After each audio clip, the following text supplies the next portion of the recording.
Assalamualaikum warahmatullahi wabarakatuh. Nami kula Syifa Agila Anggraini. Kula kelas kawan saking SDN Saleh Moyo.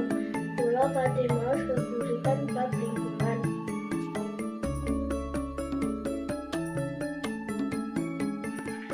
Lingkungan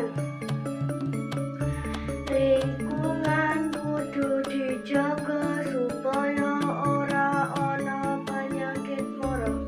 Kerasikan kang utama amarga bisa ndadekake awak sehat lan nentengke dodo. Mulane dadi manusa kudu bisa tumindak becik, ojo sampe tumindak ora, supaya lingkungan tetep ana. Kita sedaya kudu ngramut kelestarian lingkungan ben ora ana pandangan kang nyepetno mripat sing nyawang. Wassalamualaikum